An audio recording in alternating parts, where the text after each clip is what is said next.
Alors, je suis Rodrigue Yao Normand. Je suis né il y a un peu plus d'une quarantaine d'années sur les hauteurs d'Atakpamé, la ville aux sept collines. Et j'ai grandi à Lomé. J'ai étudié à Lomé. J'ai fait le lycée de Tokoin. Et après, j'ai passé une année sur le campus de l'Université du Bénin. Et après, je suis parti en Belgique pour étudier. Et je vis aujourd'hui en Belgique. Je reviens souvent au Togo pour mener des projets.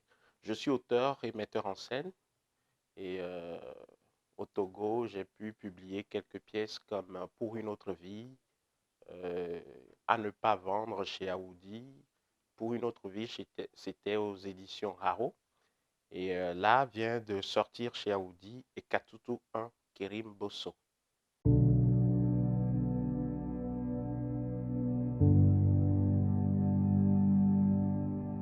Alors, je suis arrivé à l'écriture relativement jeune, dès l'âge de 13 ans. Déjà, je m'essayais à la poésie.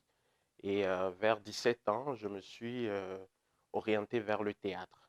Donc, j'ai commencé ma première pièce de théâtre, je l'ai écrite en 97. J'ai formé ma compagnie de théâtre.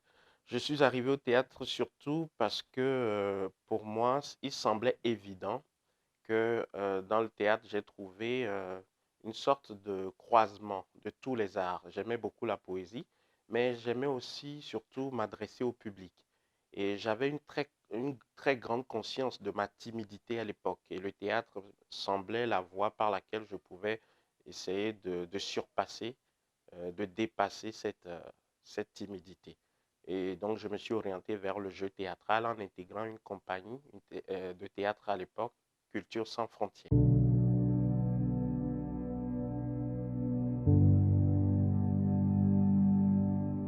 Alors, avant tout, c'est le jeu théâtral qui m'a amené au théâtre. J'ai commencé à jouer et puis j'ai commencé à écrire du théâtre. Et aujourd'hui, je navigue entre ces trois compartiments du théâtre, à savoir le jeu théâtral, la mise en scène et l'écriture. J'ajouterai même à ça la transmission du savoir théâtral. Donc, je forme des gens au théâtre, notamment le jeu théâtral. Alors, j'aborde beaucoup de thématiques, hein.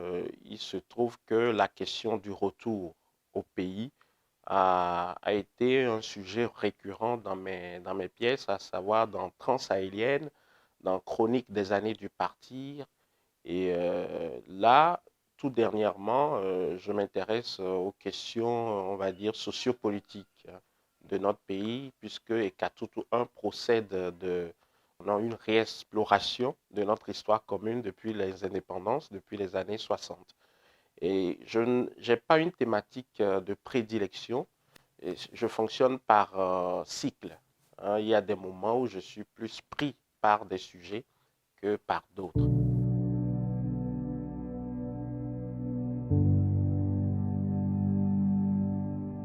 Alors, Ekatutu 1 est un projet d'écriture d'une trilogie, c'est-à-dire que j'envisage ab aborder une certaine thématique sous trois différents angles.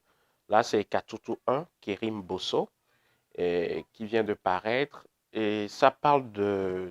Alors, ça met en scène une journaliste, une ancienne journaliste qui reprend du service et qui part sur les traces d'un homme qui avait défrayé la chronique il y a quelques années, plus précisément en 1967. Il s'agit d'un ancien gendarme qui avait essayé de tirer, qui avait tiré sur le président et à bout portant, il aurait raté. C'est du moins ce que l'actualité avait colporté à l'époque. Et 39 ans plus tard, cette dame part à la recherche de cet homme, le trouve et essaie d'entrer en dialogue avec lui pour comprendre les motivations de ce coup d'État manqué. Et à côté de lui, cette dame va découvrir que le monsieur a pris sous son aile un jeune homme, aussi soldat, et avec qui les rapports ne sont pas du tout très clairs. Donc, je ne dirai pas ce qui se trame entre ces hommes, parce que ce sera spoiler carrément le livre. Je laisse le lecteur le découvrir.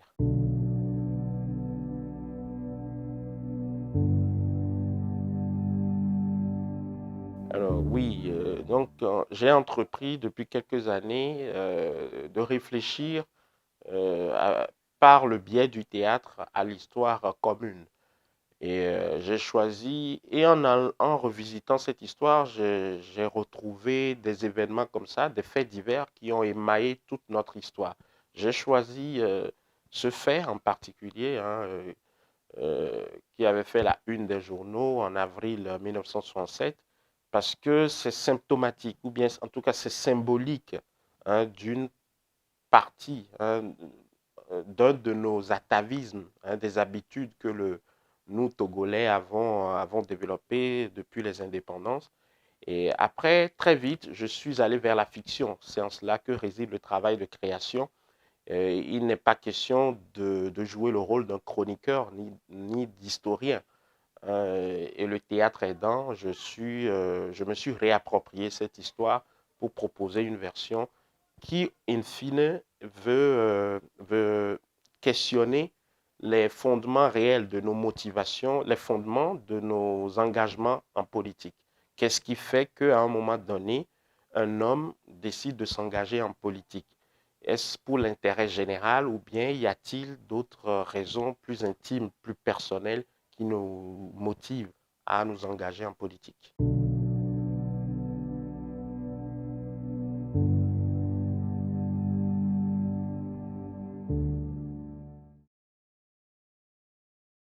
Je suis un dramaturge.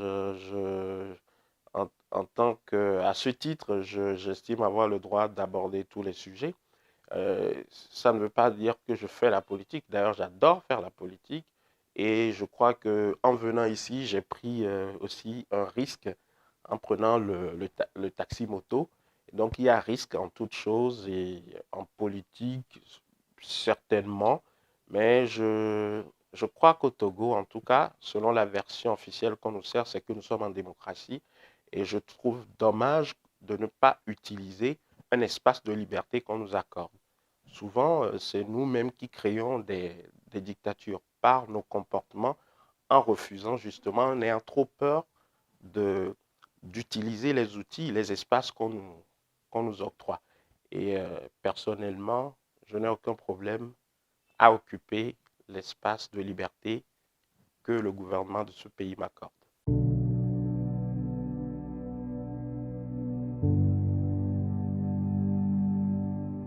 Ah oui, c'en est une. Alors, d'aventure. Le professeur Apédoama a accepté mon invitation à reprendre un rôle, le rôle titre d'ailleurs de cette pièce Kérim Bosso.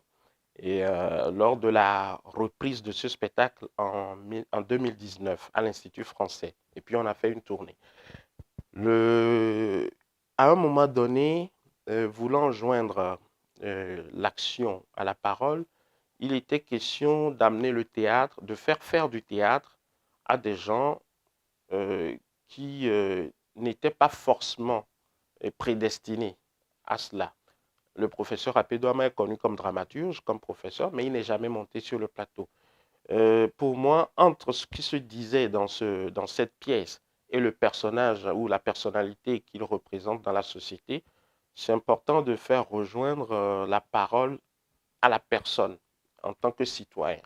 Et heureusement, il a accepté l'invitation et on a pu travailler comme il a accepté avec humilité s'adonner aux exercices de comédien. Disons qu'il a appris, il a subi la même rigueur de traitement que les autres comédiens qui étaient là. Et je peux dire qu'il s'en est très bien sorti.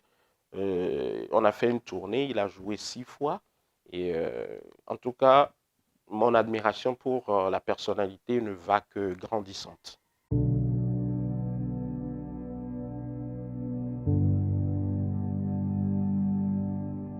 Oui, donc je suis en train d'écrire Ekatutu 2. Et comme je l'ai dit, j'ai entrepris une réflexion sur l'histoire de notre pays depuis les indépendances.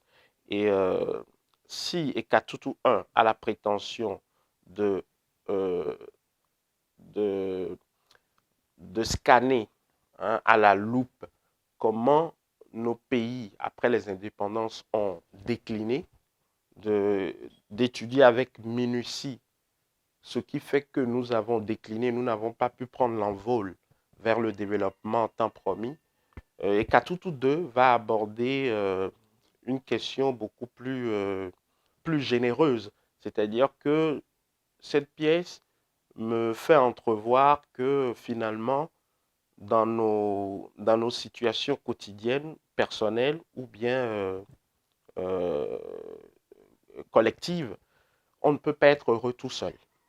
C'est-à-dire que qu'est-ce qui motive vraiment des individus à s'engager en politique, mais également comment le souci de l'autre peut être finalement une question qui doit nous tenailler toute notre vie. Voilà, je suis en train de réfléchir sur l'esprit du partage. L'esprit du partage, ça va être ça. Et puis, Ekatutu 3, je l'écris en même temps, en fait. Et il y a la question derrière, il y a la question de... On peut dire que la phrase de Voltaire qui dit il faut cultiver son jardin est en arrière-fond. C'est ça qui est la musique derrière, c'est Ekatutu 3. Il faut cultiver son jardin.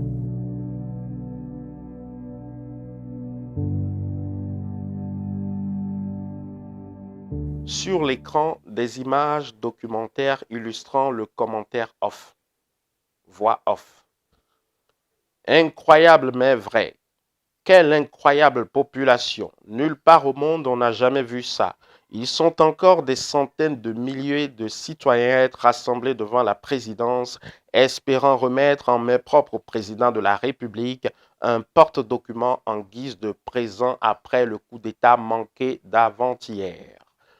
En effet, à en croire notre président lui-même, c'est grâce à un simple porte-document dans lequel il avait l'habitude de mettre les doléances du peuple qu'il avait pu, hier dans la matinée, échapper à une tentative odieuse de coup d'État. Le peuple ayant pris note du rôle très important qu'a joué ce porte-document dans le cours de son destin, et encore sous le choc, a voulu, par le geste symbolique du don de porte-document, témoigner à son Excellence, Monsieur le Président, combien sera longue encore la vie qui lui reste. Aussi apprend-on dans une dépêche arrivée ce matin qu'un grand homme d'affaires de notre pays, immigré depuis quelques années à Londres, compte revenir investir son argent dans l'industrie de porte-documents afin de porter la concurrence à notre voisin, le Nigeria, le principal bénéficiaire de cette course effrénée vers le marché du porte-documents.